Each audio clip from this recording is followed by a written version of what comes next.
नमस्कार किसान भाइयों, मैं अमित कुमार कैमरामैन राजवीर के साथ आज हम पहुंचे हैं घरोंडा करनाल में। आज 3 दिवसीय मेले का आज फर्स्ट डे है। तो आज हम कृषि से जुड़ी सभी जानकारी आपको उपलब्ध करवाएंगे, इसलिए हमारे चैनल के साथ जुड़े रहें। धन्यवाद। हम एक नई स्टॉल पे पहुंचे हैं, उन सर से बातचीत करेंगे। ये ड्रिप सिंचाई मशीन के बारे में बता रहे हैं, तो सर के पास जाकर उनसे कुछ अहम जानकारी लेते हैं। नमस्कार सर, क्या नाम है आपका? नमस्कार सर, मेरा नाम राहुल नागर है। सबसे पहले आपका धन्यवाद, आपके व्यूवर्स का। मैं नेट एफएम की तरफ से आपका सभी का धन्यवाद करता हूँ। सर कुछ बताइए अपने प्रोडक्ट के बारे में, कैसे ये स्टेबलाइज कर सकते हैं, हमें कैसे किसानों तक इसको पहुँचा सकते हैं? ये सर अपनी जो कंपनी है net FM irrigation India private limited है और इजराइल की कंपनी है। और हम जो है किसान को एक ड्रिप सिस्टम का सॉल्यूशन प्रोवाइड करते हैं पूरा खेत में लगा के। इसमें क्या होता है सर, एक पाइप का नेटवर्क होता है पूरा, आपकी ट्यूबवेल से लेके फील्ड तक का, वो फील्ड में लग जाता है, हम लगा के देते हैं। जिससे पानी क्या है, पानी की जो ज़रूरत है और खाद की जो ज़रूरतें हैं वो किसान अपनी मर्ज़ी से जब चाहे, जितना चाहे और जैसे चाहे दे सकता है। पूरा कंट्रोल पानी का और खाद का किसान के हाथ में आ जाता है। जैसे इस प्रोसीजर को हम अगर स्टेप बाय स्टेप आप थोड़ा बताने की कोशिश करोगे हमारे किसान भाइयों को, तो बताइए जैसे हम शुरू करते हैं तो कैसे करेंगे, फिर अगला स्टेप उसके बारे में बताइए। हरियाणा की अगर बात करें, हरियाणा में जो लोग लगवाना चाहते हैं उसके लिए सरकार अनुदान देती है। जो सब्सिडी पे किसान लगवाना चाहता है वो सबसे पहले अपनी फ़ाइल अप्लाई करेगा। वो हमसे कांटेक्ट कर सकता है और अपने डॉक्यूमेंट सबमिट करके हम उसकी फ़ाइल गवर्नमेंट में अप्लाई कर देंगे। उसके बाद फाइल पास होने के बाद में उसका जो फार्मर शेयर आता है, खर्चा आता है, वो अपना जमा कर दे बैंक में। जमा होने के बाद में हम उसको मटेरियल सप्लाई कर देते हैं। फिर जो खुदाई करा के फार्मर ने देनी होती है, उसके बाद हम इंस्टॉल करके दे देते हैं सिस्टम। जैसे आप अब यहाँ से देख सकते हो कि ये इसके बारे में थोड़ा बताइए सर, कैसे ये मैनेज होता है सर? कैसे इसमें हम यूरिया खाद डालकर कैसे पानी की व्यवस्था, ये वर्क कैसे करता है? ये हमारा प्राइमरी फिल्टर होता है, जो पहला फिल्टर होता है। ये हमारा टैंक, अगर पानी का सोर्स किसी किसान का खुला है, खुले का मतलब होता है टैंक है, नदी से लेता है या कुएं से ले रहा है, तो ये वाला फिल्टर काम करेगा। इसी की जगह अगर किसान की ट्यूबवेल है, खुला पानी नहीं है, ट्यूबवेल से डायरेक्ट बोरवेल से कनेक्ट कर रहा है, तो इसकी जगह पे हाइड्रोसाइक्लोन फिल्टर आता है दूसरे वाला, वो रेत को रोकने का काम वो करता है। ये अलगाई रोकने का काम करता है, शैवाल जिसको हम बोलते हैं। तो ये लगेगा, यहाँ से पानी एंटर करेगा हमारा, और ये फिल्टर होते हुए ये फिर हमारा हेड यूनिट पे चला जाएगा। हेड यूनिट पे जाने के बाद में ये हमारा वेंचुरी सिस्टम लगा हुआ है, जैसे कि तो वेंचुरी कैसे वर्क करेगा, ये वाला वाल हम थोड़ा बंद करेंगे, पार्सली इसको बंद करते हैं। तो यहीं से ही खाद घोल के इजीली आप किसान यहीं से ही पूरे खेत में हर पौधे को अपना खाद दे सकता है। जैसे हम बात करें, कोई अगर किसान है तो कितने एकड़ पर ये अपना फार्म, ये जो आपका स्कीम है, ये कैसे अप्लाई कर सकते हैं? कितने एकड़? ये 1 एकड़ से लेके 12.5 एकड़ तक किसान अप्लाई कर सकता है सरकार में, और अगर कैश में लेना चाहता है तो वो कितना भी ले सकता है। अच्छा, इसकी फिर वो कॉस्ट की बात करें, जैसे अगर किसी ने 5 एकड़ पे लगाया जैसे एग्जांपल के तौर पे, तो उसको कितनी कॉस्ट आ जाएगी और कितनी सब्सिडी उसको मिल सकती है? सब्सिडी सरकार द्वारा 85% अनुदान दे रही है सरकार, उसमें 15% हिस्सा किसान ने भरना है और 12% GST देनी है। ठीक है सर जी, बहुत बहुत धन्यवाद आपको अहम जानकारी देने के लिए। हम एक नई स्टॉल पर पहुँचे हैं, यहाँ पर आपको जानकारी देंगे। सर से पूछते हैं पहले। नमस्कार सर। नमस्कार। पहले अपना इंट्रोडक्शन दीजिए। मेरा नाम संदीप कुमार है, मैं सीनियर सेल्स ऑफिसर हूँ पानीपत हेडक्वार्टर में। यस सर, मैं काम करता हूँ। आप किस चीज़ की ये स्टॉल लगा रखी है और हमारे किसान भाइयों को आप क्या देना चाहोगे इसमें, कुछ इसके प्रॉफिट या कुछ बताना चाहोगे वो बताइए सर। ये हमारी बहुत ही पुरानी कंपनी है, जिंक सेगमेंट में इससे बड़ी कोई कंपनी नहीं है हरियाणा के अंदर।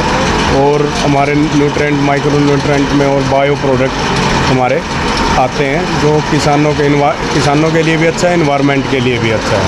आजकल जो जहरीली खेती होती जा रही है, उससे बचाने के लिए कुछ बायो के प्रोडक्ट हम लेके आए हैं, और न्यूट्रेंट और माइक्रो न्यूट्रेंट हम यूज करवाते हैं, जिससे ह्यूमन बीइंग पे और इन्वायरमेंट पे कोई असर ना पड़े। आप ये कहना चाहते हो कि हमारे पास ऐसे प्रोडक्ट है जो इन्वायरमेंट को कोई खतरा नहीं करते? जी बिल्कुल, बहुत बढ़िया इन्वायरमेंट के लिए है। थोड़ा कुछ बताइए इन प्रोडक्ट के बारे में, जैसे। बाकी सर बताएंगे। नमस्कार सर, क्या नाम आपका? मेरा नाम अवनीश कुमार है, as a zonal manager Haryana incharge Prabhat fertiliser से। जी सर। जो हमारी कंपनी है ये 50 साल पुरानी कंपनी है और पूरे नॉर्थ भारत में फर्टिलाइज़र में इससे बड़ी कोई कंपनी नहीं है क्वालिटी में। और बायो फर्टिलाइज़र हमारे पास बहुत बढ़िया आते हैं। फार्मर को आजकल क्या चाहना है ना, ज़्यादा यूरिया DAP केमिकल के पीछे भाग रहा है। तो हम क्या है ना, यहाँ जाने का उपलक्ष्य यही है, हम किसानों को समझाते हैं भाई फर्टिलाइजर आप जो केमिकल जो खेती है उससे दूर हटिए, आप बायो की तरफ जो है ना, बायो की तरफ जाइए, अपनी फसल को जो है ना सुरक्षित करिए। तो हमारे पास जितने भी ये प्रोडक्ट हैं सब बायो फर्टिलाइज़र हैं। बायो फर्टिलाइज़र में सबसे बड़ी कंपनी है। हम जितनी भी इंडिया की बड़ी बड़ी कंपनी है, यूरिया बनाने वाली, चंबल है, श्रीराम है, इंडोरामा है, सभी को हम बना के देते हैं इंडिया के अंदर। जैसे हम बात करें, हमारे जो हम सिरसा ज़िला से आए हैं तो वहाँ पे थोड़ा सा ये चल रहा है कि हमने यूरिया के 5 गट्टे डाल दिए, DAP के 6 गट्टे डाल दिए। उसकी पूर्ति करने के लिए आपके पास ऐसा कोई प्रोडक्ट है जो उनकी पूर्ति भी कर दें? एक्चुअली क्या है सर, उससे अगर हमको अपना पीछा छुड़वाना है तो एकदम तो छूटेगा नहीं। बिल्कुल सर। कम से कम उसको पीछा छुड़वाने के लिए 3 साल लगेंगे। Yes sir. हमारे पास ऐसे प्रोडक्ट हैं, इधर ये हमारा प्रोडक्ट है प्रोम और पोटाश।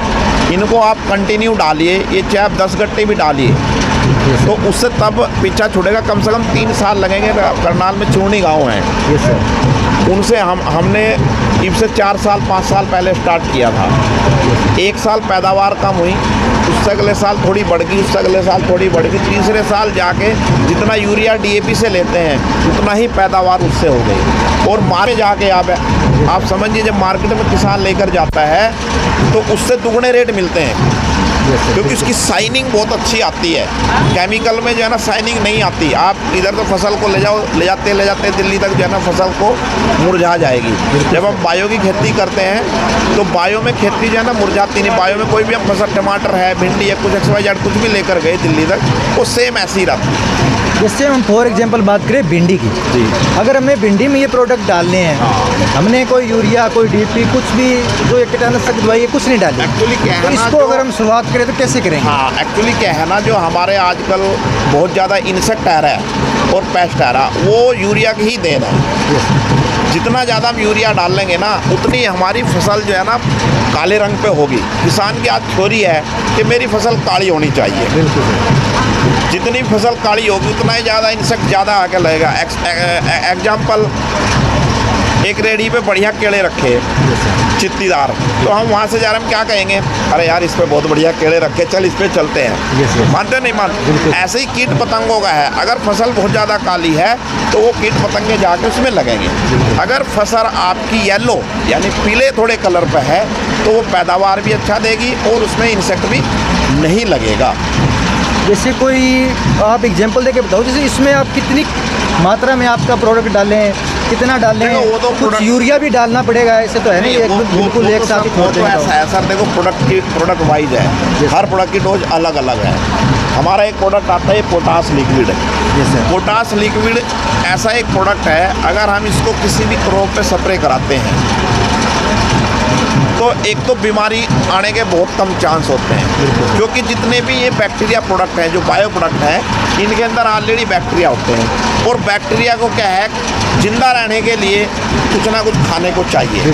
ये उसके एंटी होते हैं। उसमें कोई भी बैक्टीरिया लगा होगा, इसका स्प्रे करेंगे तो इसको खाएगा वो। तो जब वो जो इसमें जो है उसको खा लेगा तो वो आगे नहीं बढ़ेगी बीमारी। ठीक है जी। तो इन बायो प्रोडक्ट का ये फ़ायदा है। हमारे देश में जैसे सिक्किम है, वहाँ टोटल बायो खेती होती है। कोई यूरिया, कोई DAP, कोई कुछ नहीं है, कोई पेस्टिसाइड कुछ नहीं है जी। यूरिया पूरा 100% बैन है वहाँ, DAP 100% बैन है। वहाँ भी तो लोग खेती कर रहे हैं। और यहाँ भी बहुत ऐसे किसान हैं हरियाणा में जो यहाँ भी बायो की खेती कर रहे हैं। अब चूर्णी गाँव में धनिया लगता है, टोटल गाँव में फार्मर इतना खुश है कि पूछो मत। कोई यूरिया, कोई DAP किसी किस्म कोई स्प्रे नहीं करता। अरे वो प्रभात फर्टिलाइजर की दवा ले जाते हैं पूरा का पूरा गाँव, नीचे डालते हैं। सोयल एप्लीकेशन है, फोलियर स्प्रे में है, दवाइयाँ हमारी नीचे भी डलती हैं और ऊपर भी डलती हैं। घरोंडा करनाल में हम बात करेंगे मधुमक्खी पालन की, तो हमारे साथ डॉक्टर जुड़े हुए हैं, उनसे हम बातचीत करेंगे कि कैसे हम मधुमक्खी पालन की शुरुआत कर सकते हैं और कैसे हम अपनी कमाई लाखों में कर सकते हैं। तो बात करते हैं सर के साथ। नमस्कार सर, पहले अपना इंट्रोडक्शन दीजिए। नमस्कार जी, मेरा नाम मनप्रीत सिंह है और मैं विशाल डेटर फर्म से यहाँ पे डिपार्टमेंट में जो एग्जीबिशन लगाया है इसमें आया हुआ हूँ। मधुमक्खी जो हम ये मधुमक्खी का उपकरण है जो इसको प्रोवाइड करवाते हैं सब्सिडी पर। अच्छा, अगर इसकी मधुमक्खी पालन की बात करें तो एक अगर छोटा किसान इसको शुरुआत करना चाहता है तो उसकी क्या क्या प्रक्रिया हो सकती है, उसके क्या क्या स्टेप हो सकते हैं, उसके बारे में कुछ जानकारी दीजिए सर। देखो, जो मधुमक्खी पालन है ना सर करना, ये बहुत ही ईजी काम है करने के लिए। और इसमें एक तो सबसे बड़ा बेनिफिट क्या है, इसमें आपको ज़मीन नहीं चाहिए कोई भी। इसको बहुत ही छोटे स्तर पे आप शुरू कर सकते हो। जैसे अगर कोई छोटा किसान है, अगर शुरुआत करना चाहे तो कितने डिब्बों से करें, कितनी मधुमक्खियाँ लेके आएँ, उसके बारे में कुछ शुरू जैसे स्टार्टिंग इसके एक डब्बे से भी कर सकते हैं जी, लेकिन हम कहते हैं शुरुआत आप 50 बॉक्स से कर। 50 बॉक्स से करें, 50 बॉक्स से करें। आप एक से भी कर सकते हो, 50 से भी कर सकते हो। अच्छा। हाँ जी, अगर आप ज़्यादा पे जाओगे तो उसमें लागत बढ़ती चली जाएगी माइग्रेशन वगैरह। अगर 50 डिब्बों की बात करें तो कितनी कॉस्ट आ सकती है? जैसे गवर्नमेंट इस पर काफ़ी गवर्नमेंट की स्कीम भी चलती है। जैसे गवर्नमेंट है अपनी हरियाणा गवर्नमेंट है जो ये IHD स्कीम के तहत एक इसकी स्कीम चली हुई है, उसमें 32,120 के 50 बॉक्स प्रोवाइड करवाती है। 32,120 के 50 बॉक्स प्रोवाइड करवा। अगर सब्सिडी उसमें मिलती है तो आप उसको किसानों को कितना देना पड़ेगा? उसमें 15%। 15% किसान का जो हिस्सा है 15% है, 85% जो है गवर्नमेंट वहन कर रही है। ठीक है सर, अगर 100% की बात करें तो 85% उसमें सब्सिडी है, सिर्फ किसान को 15% ही हाँ जी, रुपये। 32,120 रुपये में 50 बॉक्स उसको मिल जाएंगे, कंप्लीट बॉक्स। जैसे बात करें ऐसे ही अगर वो मक्खी लेगा तो मक्खी पे भी 85% की सब्सिडी, यानी कि 15% किसान को देना है उस 50 बॉक्स के लिए जो उसमें मक्खी लगेगी, ठीक है, और 85% उसको गवर्नमेंट वहन करेगी। जैसे आप इसमें देख सकते हो, जैसे ये बॉक्स है, ये किस काम के लिए आते हैं? जैसे शहद डालने के लिए? हाँ जी, ये शहद के लिए। अच्छा, इसकी बात करें ये इसकी वैक्स कॉम सीट है जो फ्रेम में, जो बॉक्स के अंदर फ्रेम होता है उसमें इसमें मक्खी इसके ऊपर छत्ता बनाएगी। अच्छा, और वो खुद से तैयार कर लेगी।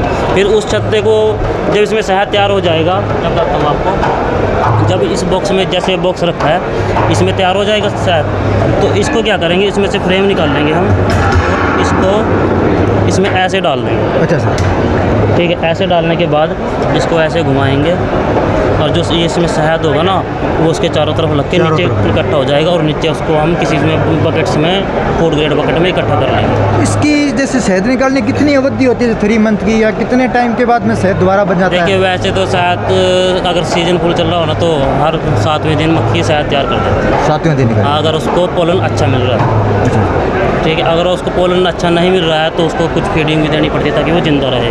वैसे इसका 8 महीने तक इसका सीजन चलता है और 2 महीने 3 महीने ऑफ रहता है, तो उस दौरान उसको थोड़ा फीडिंग वगैरह करवा के उसको ज़िंदा रखते हैं। उसके बाद ये फिर दोबारा अपना ये बरसात का मौसम जैसे चलेगा इसका सीजन चल जाएगा।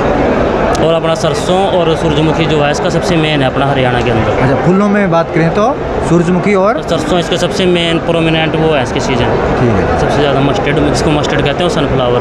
वैसे सफ़ेदे का भी मिल जाता है, यूकेलिप्टस का हो गया, जामुन का हो गया, बहुत तरह के शहद होते हैं, 20-25 तरह के शहद होते हैं। बहुत बहुत धन्यवाद इतनी अहम जानकारी देने के लिए सर, बहुत बहुत धन्यवाद आपका। Thanks sir. Thank you sir, thank you. नमस्कार किसान साथियों, हम सिरसा से पहुंच चुके हैं। तो हमारे ही पड़ोसी गांव के, जैसे हमारा प्रॉपर गांव तो मेणाखेड़ा है और हमारे पड़ोसी गांव केसपुरा से हमारे पास है स्टॉल लगा के, यहाँ पर है घरोंडा करनाल में आए हुए हैं। उनसे बातचीत करते हैं, उनकी वैरायटी के बारे में जानते हैं। नमस्कार सर, पहले अपना नाम बताइए। शो प्रकाश नैन, गांव केसुपुरा, जिला सिरसा, तहसील ऐलनाबाद जी। और हम ये लहसुन की खेती करते हैं पिछले 15 वर्ष से। तो लहसुन की हमारे पास जैसे 5-7 वैरायटी है, परंतु सबसे टॉप हम 3 क्वालिटी मानते हैं। रिवान सिल्वर MP से है और ऊटी तमिल से, और G282 हरियाणा की क्वालिटी है, सबसे टॉप क्वालिटी है। और आलू की सुपर 6, कुफरी उद्या 7008 और पुष्कर। हाँ, तो ये है जी, मतलब प्योर ऑर्गेनिक खेती, गौशाला से रूढ़ी ला करके डालते हैं खेत में। और इसकी पैदावार दूसरे के मुकाबले थोड़ा सा कम रहती है, परंतु रेट इसका बहुत ही टॉप रहता है। जैसे पैदावार की बात करें तो 1 एकड़ में इसकी पैदावार कितनी होती है? जैसे हम ऐसे इस आलू की बात करते हैं, जैसे शुरू से इसकी बात करते हैं। आलू देखो जी, जो लोग ये पेस्टिसाइड डालते हैं वो इसका 500 बैग भी निकाल सकते हैं। हाँ जी, हाँ जी। परंतु हमारे तो 350 बैग ही निकलते हैं। हाँ जी। इसके और इसके निकलते हैं 250 बैग। इसके 250 बैग निकल जाते हैं। 250 बैग निकलते हैं, परंतु इसका प्राइस आप पूछोगे तो आप भी मजाक मान लोगे। 30 रुपये पर किलो के हिसाब से लाइन में लग के बिकता है। आप देख सकते हो, साधारण जो आलू होते हैं वो 5 रुपये किलो रहता है, और ये जो आलू है जो आप लोग को देख रहे हो ये 30 रुपये किलो है। तो इसके बारे में कुछ और जानकारी दीजिए, जैसे कोई भी किसान अपना वर्क स्टार्ट करना चाहता है। जैसे देखो जी, ये मैं बताऊं आपको, जो आम आलू कोई भी खरीद के लाएगा 7 मिनट में सब्जी तैयार हो जाती है। हाँ जी। इस आलू की 25 मिनट से पहले सब्जी नहीं बनेगी। हाँ जी। आप उबालते रहना। और इसकी स्टोरेज क्षमता इतनी है कि इसको 1 महीने धूप में रख दो, इसको कोई कलर फेड नहीं होगा, मुलायम नहीं होगा। और ये दूसरा जो आलू है ये पुष्कर है। हाँ जी सर। ये 4 दिन बाद खाने के लायक नहीं रहेगा। बिल्कुल। हाँ जी। ये पुष्कर है, प्योर ऑर्गेनिक है जी। कोई भाई अगर विजिट करना चाहता हो तो हमारा खेत देखो, उसके बाद में बात कर सकते हैं। कोई जैसे आप लहसुन की भी कुछ जानकारी दी, जैसे आपने दी आलू की, उस प्रकार से लहसुन की भी कितना होता है, इसका उत्पादन होता है? लहसुन जी, इसका सही टाइम पीरियड होता है अक्टूबर के अंदर, 20 अक्टूबर का लगाने का। और उसका उखाड़ने के हिसाब से, उस हिसाब से जैसे प्रकृति नियम के हिसाब से, जैसे 1 अप्रैल से 20 अप्रैल तक उखाड़ सकते हैं टेम्परेचर। तो इसकी पैदावार मान के चलो, जैसे जी 282 है हरियाणा की, तो ये लमसम अगर अप्रैल के लास्ट में अगर इसको सेल करेंगे तो ये 75-80 क्विंटल भी निकल सकती है। अगर इसको आगे अक्टूबर, सितंबर और अक्टूबर में कटिंग करेंगे तो ये 50 क्विंटल में रह जाएगी। हाँ जी सर। कोई भी किसान साथी यहाँ हमारी बातचीत सुन रहा है तो वो केस्प्रो में जाके उनके खेत में विजिट करके उनसे जानकारी ले सकता है, उनसे बीज भी ले सकता है। तो सर आप प्लीज़ अपना कॉन्टैक्ट नंबर दीजिए जिससे आपसे बातचीत हो सके। नंबर है जी 94 663 35 272, 99 918 25 595, नैन फार्म हाउस के सुपरा। बहुत बहुत धन्यवाद हमारे साथ बातचीत करने के लिए। Thank you sir. Thank you.